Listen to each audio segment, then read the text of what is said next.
अरे प्रधान जी रुकिए।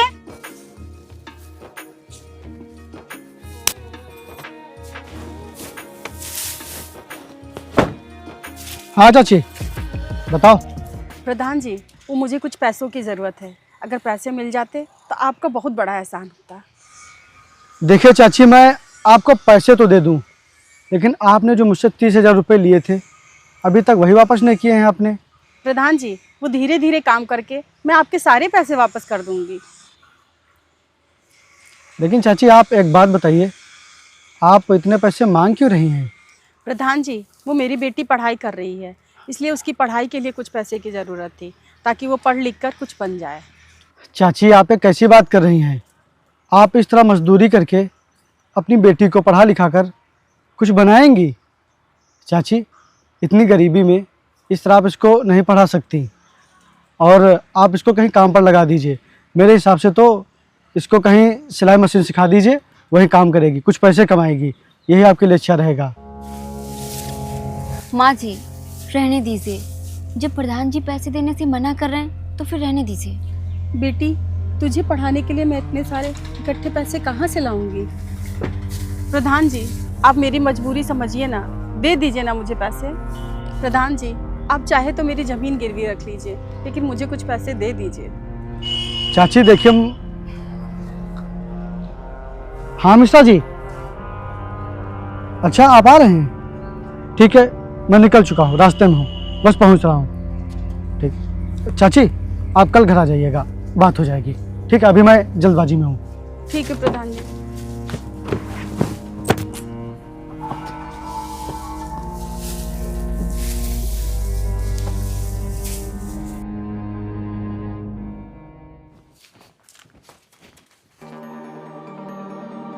अरे मैडम रुको जरा,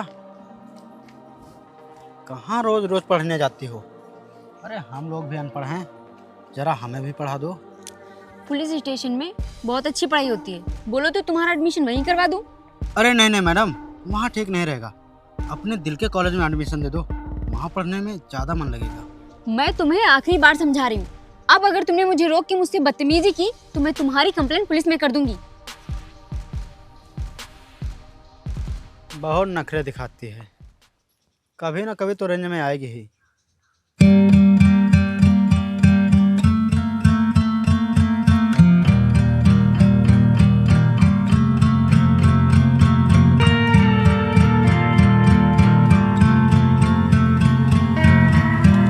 नमस्ते प्रधान जी। नमस्ते चाची, नमस्ते। बताइए कैसे आना हुआ?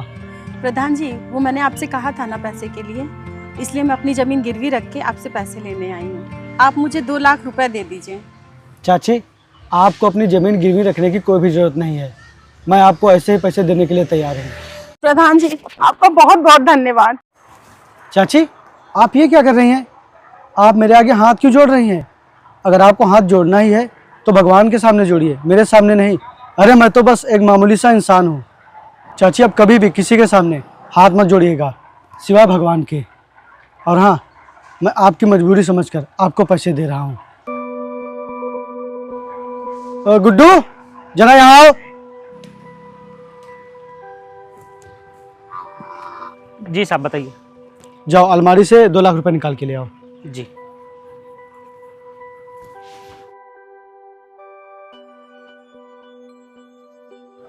ये लीजिए साहब। ठीक है, तुम जाओ जाके काम करो। ठीक है साहब। हाँ वो आपसे एक बात कहनी थी। हाँ बताओ। साहब वो जो मेरी बहन काम पे आती थी वो कल से नहीं आ पाएगी। काम पे नहीं आ पाएगी? लेकिन क्यों? क्योंकि साहब उनकी शादी तय हो गई है, इसीलिए नहीं आ पाएंगे। अच्छा अच्छा, चलो कोई बात नहीं, तुम अपनी बहन की शादी अच्छे से करो। और हाँ, अगर शादी में किसी भी चीज़ की कोई भी दिक्कत आए तो मुझसे ज़रूर बताना। ठीक? ठीक है साहब। चाची ये लीजिए पूरे 2 लाख रुपए। प्रधान जी बुरा ना माने तो एक बात कहूँ? हाँ चाची कहिए। प्रधान जी इनकी बहन जो काम करने आती थी उनकी जगह पे मेरी बेटी को काम पे रख लीजिए। जो पैसे आप उसको देते थे वो पैसे मेरी बेटी को दे दीजिएगा। लेकिन चाची आपकी बेटी तो पढ़ाई कर रही है, अगर काम पर आएगी तब तो वो ठीक से पढ़ाई नहीं कर पाएगी। प्रधान जी, वो पढ़ाई के लिए समय निकाल लेगी, आप उसकी चिंता मत करिए। ठीक है चाची, फिर कल से अपनी बेटी को काम पर भेज दीजिएगा। ठीक है प्रधान जी, आपका बहुत बहुत धन्यवाद। अरे चाची, इसमें धन्यवाद की क्या जरूरत है, आप जाइए।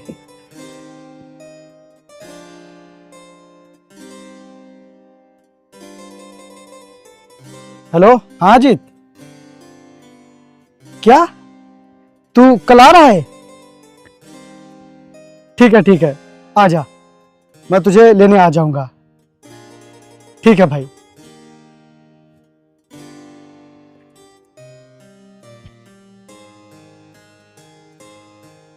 चलो भाई उतरो।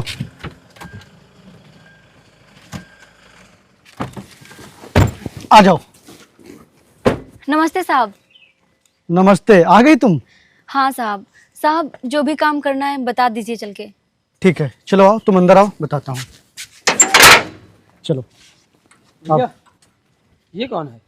अरे वो जो अपने यहाँ गुड्डू काम करता था, उसकी बहन की शादी होने वाली है, तो वो कह रहा था कि साहब मेरी बहन अब काम पर नहीं आ पाएगी। और वो जो अपने गांव के रामू चाचा है ना, जो अभी जल्दी में ख़त्म हो गए थे, ये उन्हीं की बेटी हैं। वो चाची कह रही थी कि उनकी जगह आप मेरी बेटी को काम पर रख लीजिए, इसीलिए आज से झाड़ू पोछा सब कुछ वही लगाएगी। आओ अंदर आओ।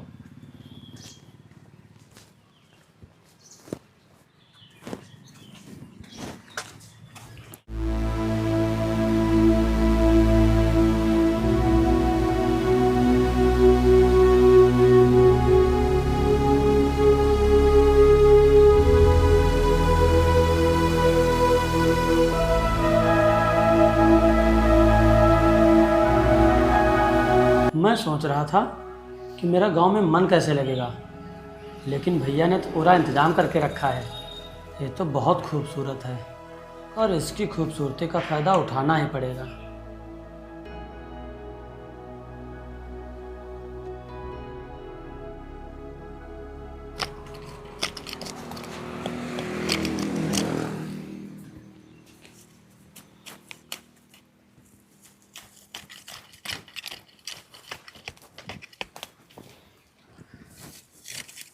तुमने बहुत काम कर लिया, जाओ जाकर थोड़ा आराम कर लो। अरे नहीं साहब, अभी तो आई हूँ, थोड़ा सा काम कर लूँ फिर आराम कर लूँगी। अरे मैंने कहा ना, जाओ जाकर आराम कर लो। अरे मैंने कहा ना, जाओ जाकर आराम कर लो, तुमने बहुत काम कर लिया। साहब आप मेरा हाथ छोड़िए, आप ये क्या कर रहे हैं? हाथ छोड़िए मेरा। अगर नहीं छोड़ा तो? साहब आप ये कैसी बातें कर रहे हैं? हाथ छोड़िए मेरा और मुझे काम करने दीजिए। अरे अंदर चल, मैं तुझे दूसरा काम बताता हूँ। दूसरा काम? दूसरा काम कौन था साहब? अरे पर्सनल काम है, और इतनी नादान मत बन, चला। पर्सनल काम? साहब आप जिस तरह की लड़की मुझे समझ रहे हैं, मैं उस तरह की बिल्कुल भी नहीं हूँ। अरे नहीं है तो बन जाना थोड़ी देर के लिए, चला। साहब हाथ अरे छोड़िए चला। मेरा, हाथ छोड़िए साहब मेरा, हाथ छोड़िए।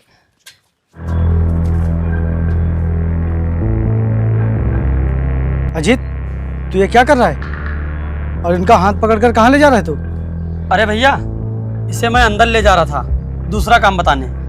नहीं साहब, ये मुझसे गंदी गंदी बातें कर रहे थे और मुझे अंदर पर्सनल काम बताने जा रहे थे।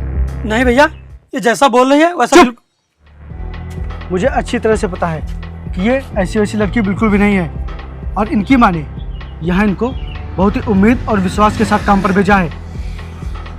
अगर तू इनके साथ इस तरह करेगा तो मुझसे बुरा कोई नहीं होगा, समझा? मैं इस बार तो तुझे छोड़ रहा हूँ, लेकिन अगली बार मुझसे बुरा कोई नहीं होगा। अरे भैया, आप इतना गुस्सा क्यों हो रहे हैं? ये गरीब है और जिस काम के लिए मैं इसे ले जा रहा हूँ उसकी कीमत इसे मैं दे दूंगा। बदतमीज, ये बात कहने में तुझे जरा भी शर्म नहीं आई? तू शहर में पढ़ाई करने क्या चला गया? ये गांव के तो सब संस्कार ही भूल गया। इससे अच्छा तो मैं तुझको यहीं पर रखता। कम से कम इतना तो पता होता कि किससे किस तरह की बात करनी है और कैसा बर्ताव करना है। कृषिका, अपने भाई की तरफ से मैं तुमसे माफ़ी मांगता हूँ। इसने तुम्हारे साथ जो बदतमीजी की वो बहुत ही गलत है, और तुम अपने घर जाओ। कल मैं इसको शहर छोड़ कर आऊँगा, तब उसके बाद तुम काम पर आना। ठीक है साहब। जाओ तुम। और तू मेरी बात ध्यान से सुन ले। इस बार तो मैं तुझे माफ कर रहा हूँ, लेकिन आगे से तुझे माफ नहीं करूँगा, बल्कि इसकी सज़ा दूंगा, क्योंकि मैं नहीं चाहता कि तेरी वजह से मेरा नाम खराब हो, समझा?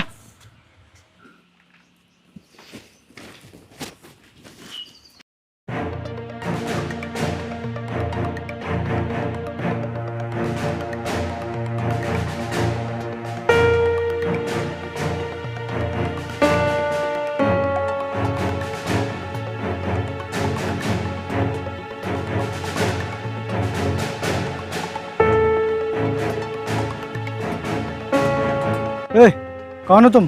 रास्ते से हटो। और ये गाड़ी यहाँ रास्ते में क्यों लगा के रखी है? प्रदीप, तू यहाँ रास्ते में क्यों खड़ा है? और ये अपनी गाड़ी रास्ते में क्यों लगा के रखी है? चल हटा इसे, मुझे जाने दे, मुझे बहुत देर हो रही है। अब मैं कहीं नहीं जाऊंगा। अब जाना तो आपको पड़ेगा, वो भी कहीं नहीं, सीधा ऊपर। क्या? ये तू कैसी बातें कर रहा है? चल गाड़ी हटा चुपचाप सामने से। मैंने कहा ना, अब आपको ऊपर जाना पड़ेगा। ये तू कैसी बकवास कर रहा है? और तू मुझे मारने आया है? क्यों क्यों मारना चाहता है मुझे? तू किसके कहने पर ये सब कर रहा है? मेरे कहने पर। हाँ, मेरे कहने पर। आपने उस लड़की के लिए मेरे ऊपर हाथ उठाया था। आपने बिल्कुल भी अच्छा नहीं किया था। अजीत, तू पागल हो गया है क्या? तू ये कैसी बातें कर रहा है? और मैंने तुझे इसलिए डांटा था, इसलिए मारा था क्योंकि तू गलत कर रहा था। गलत नहीं, मैं सही कर रहा था, और मेरा जो मन करेगा मैं वो करूंगा। और आज आपको मारकर पूरी प्रॉपर्टी का हकदार मैं बन जाऊंगा। प्रदीप, देख क्या रहा है? मार गोली।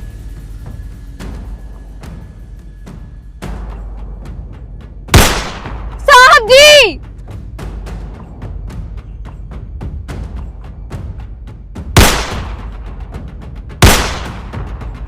अरे रहने दे भाई, ये गरीब है, ये कुछ नहीं कर पाएगी हमारा। अगर ये कहीं बता भी देगी तो हम लोगों का कुछ भी नहीं होगा। रहने दे।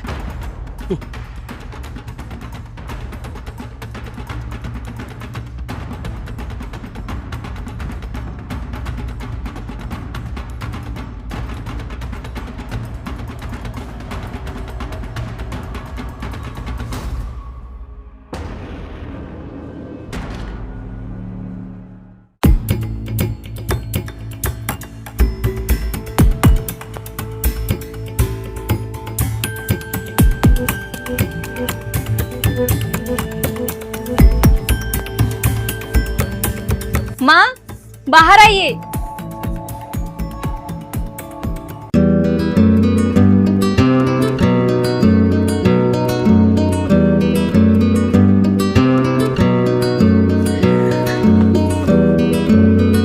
माँ, मैंने आपका और बाबूजी का सपना पूरा कर दिया। माँ, मैं आईएएस ऑफिसर बन गई। माँ, आईएएस ऑफिसर। बेटी, आज मुझे तुझ पे बहुत गर्व हो रहा है। भगवान ऐसी बेटी सबको दे। बेटी, तूने अपनी गरीबी को कमजोरी नहीं ताकत बनाया और अपनी मेहनत से आज इस मुकाम तक पहुंच गई। बेटी, तू किसी गरीब के साथ गलत मत करना और अन्याय मत करना, बस मैं तुझसे यही चाहती हूँ। बेटी, तू मुझसे वादा कर कि हमेशा सच का साथ देगी। माँ, मेरा आपसे वादा है, मैं हमेशा सच्चाई की राह पे चलूंगी और जो गलत करेगा उसे कभी नहीं छोड़ूंगी।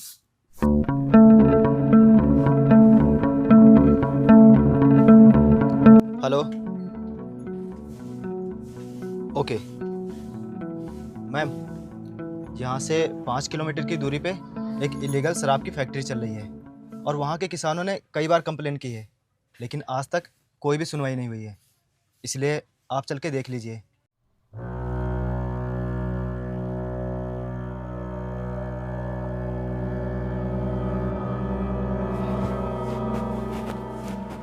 प्रदीप, जो अपनी ईदगाह वाली शराब की फैक्ट्री है वो कैसे चल रही है? वो बहुत ही बढ़िया चल रही है और उससे हमें बहुत ही प्रॉफिट हो रहा है, और हम लोग अपनी शराब की फैक्ट्री यहाँ डालकर बहुत ही अच्छा कर रहे हैं, क्योंकि ये ग्रामीण एरिया है और यहाँ पर शराब की सप्लाई बहुत ही अच्छी होगी। हाँ प्रदीप, तुम सही कह रहे हो। और हाँ प्रदीप, सुनो मेरी बात, जो यहाँ शराब की फैक्ट्री बन रही है इसमें अल्कोहल की मात्रा ज़्यादा रखेंगे, जिससे लोगों को शराब की लत जल्दी लग सके। हाँ तुम सही कह रहे हो, इससे हमें और भी प्रॉफिट होगा। जो ईंट गाँव वाली शराब की फैक्ट्री है उसमें भी अल्कोहल की मात्रा ज़्यादा कर देना, जिससे वहाँ भी ज़्यादा सप्लाई हो सके। सही कह रहे हो। चलो।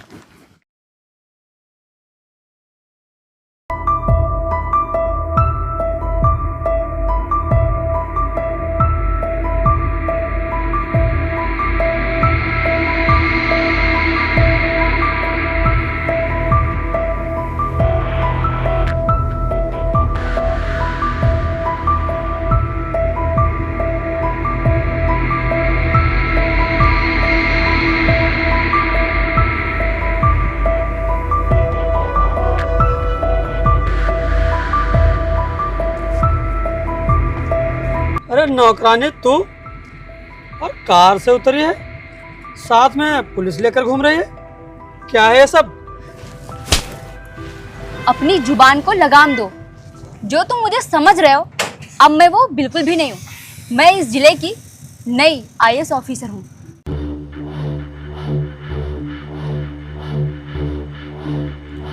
तुम लोग जो इतने दिनों से गैर कानूनी शराब की फैक्ट्रियां चला रहे हो, अब उन्हें बंद करने का समय आ गया है।